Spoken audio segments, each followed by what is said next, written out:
सूचना केवल हमारे विचार हैं, वित्तीय सलाह नहीं। निर्णय लेने से पहले खुद शोध करें। किसी भी लाभ या हानि के लिए हम उत्तरदायी नहीं हैं। आज हम देख रहे हैं ऑप्टिमस इंफ्राकॉम लिमिटेड के 2025-26 Q1 की standalone financial performance. Starting with the sales, पिछले क्वार्टर से सेल्स में -39% का डिक्रीज हुआ है, मगर कंपनी ने पिछले साल के मुकाबले 8.5% का सेल्स इंक्रीज रिपोर्ट किया। Expenses -39% quarter on quarter decrease हो गए हैं, जो साल भर के 8% के राइज के साथ अलाइन करता है। एक्सपेंसेस में डिक्रीज अच्छा है, लेकिन सेल्स में डिक्रीज निराशा की बात है। ऑपरेटिंग प्रॉफिट, जो पिछले साल के कंपैरिजन में 17.5% अप हुआ है, quarter on quarter around -41% decrease हुआ है। Operating profit margin OPM annual basis पे 0% से इंक्रीज हुआ है और पिछले क्वार्टर के कंपैरिजन में -0% से डिक्रीज हुआ है। एक्सेप्शनल आइटम्स को ऐड करके अदर इनकम पिछले क्वार्टर के कंपैरिजन में -99.5% गिर गई, बावजूद इसकी ईयरली डिक्लाइन -99% हुई है। इंटरेस्ट एक्सपेंसेस पिछले क्वार्टर से -95.5% डाउन हुआ, लेकिन ईयर ओवर ईयर डिक्रीज -40% हुआ है। डिप्रिशिएशन कॉस्ट्स में क्वार्टरली -55.5% का डिक्लाइन देखने को मिला और ईयरली बेसिस पे -33.5% का डिक्रीज देखा गया। Profit before tax annually -38% decrease हुआ, लेकिन प्रोसीडिंग क्वार्टर से -71.5% डिक्रीज हुआ है। इस साल कंपनी ने 25% टैक्स पे किया और क्वार्टरली कंपनी ने 25% टैक्स पे किया है। नेट प्रॉफिट ने ईयर ऑन ईयर -38% का डिक्लाइन दिखाया, लेकिन लास्ट क्वार्टर से -70% का कंट्रैक्शन हुआ है। इस क्वार्टर के दौरान कंपनी का परफॉर्मेंस इतना अच्छा नहीं रहा। नेगेटिव नेट प्रॉफिट लॉसेस को इंडिकेट करता है। वहीं अगर एनुअल एनालिसिस की बात करें तो साल के दौरान कंपनी का परफॉर्मेंस अच्छा नहीं रहा। नेगेटिव नेट प्रॉफिट का मतलब है कि कंपनी प्रॉफिट के कंपैरिजन में नुकसान उठा रही है। अर्निंग्स पर शेयर EPS में ईयरली -42.5% का डिक्रीज देखा गया, लेकिन क्वार्टरली में 71% की गिरावट भी नजर आई। इस क्वार्टर में कंपनी का EPS इतना अच्छा नहीं रहा। नेगेटिव प्रॉफिट कमजोर एफिशिएंसी को दिखाता है। ऑप्टिमस इंफ्राकॉम लिमिटेड के फाइनेंशियल स्नैपशॉट को रिव्यू करते हुए कुछ मुख्य ट्रेंड्स सामने आए हैं, जो कंपनी की परफॉर्मेंस पे रोशनी डालते हैं।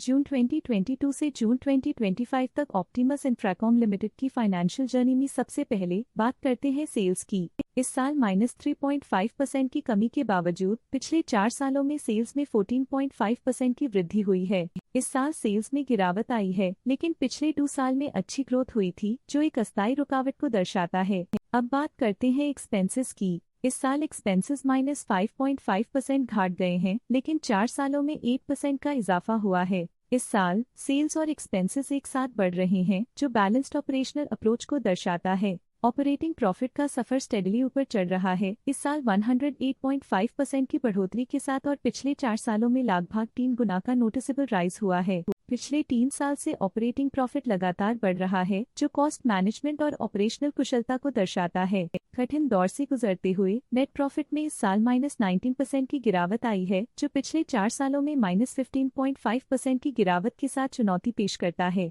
पिछले 2 सालों से नेट प्रॉफिट में गिरावट आई है, जो ऑपरेशनल चैलेंजेस या मार्केट कंडीशंस पर चिंता बढ़ा सकती है। EPS के लिए रास्ता कठिन रहा है। इस साल EPS -57% डिक्रीज हुआ और पिछले 4 सालों में कुल मिलाकर -55% की गिरावट हुई है। एक इजाफे के बाद पिछले 2 सालों में EPS गिर रहा है, जो कुछ चैलेंजेस को दर्शाता है जिन्हें स्ट्रेटेजिक रिव्यू की जरूरत है। चलिए अब बात करते हैं शेयर होल्डिंग पैटर्न की। ऑप्टिमस इंफ्राकॉम की शेयर होल्डिंग रिपोर्ट्स कुछ इस प्रकार की हैं, जो अननोन 2025 के तक चलता है। ये रिपोर्ट कंपनी के शेयर्स की डिटेल्ड जानकारी देता है, जिसमें promoters, promoter groups, foreign investors, public investors और सरकारी एंटिटीज शामिल हैं।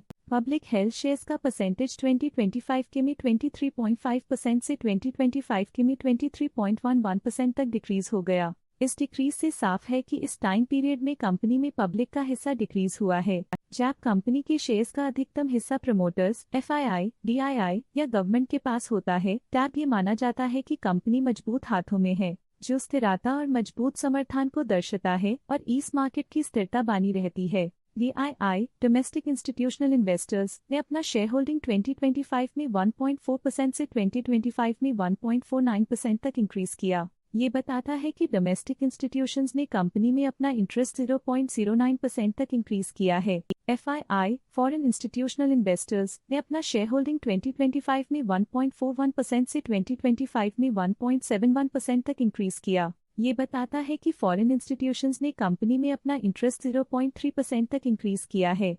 ये था कंपनी का करंट शेयर होल्डिंग पैटर्न। इस सेगमेंट में हम आपको ले चलते हैं इस क्वार्टर के कुछ विशेष DII डील्स की ओर। 18 जून 2025 को ग्रेविटॉन रिसर्च कैपिटल LLP ने 5.4 लाख शेयर्स खरीद लिए 677.66 रुपीस पर यूनिट के हिसाब से, जिसका टोटल था 36.4 करोड़। 18 जून 2025 को ग्रेविटॉन रिसर्च कैपिटल LLP ने 5.4 लाख शेयर्स एग्जिट कर लिए 678.38 रुपीस पर यूनिट के हिसाब से, जिसका टोटल था 36.4 करोड़।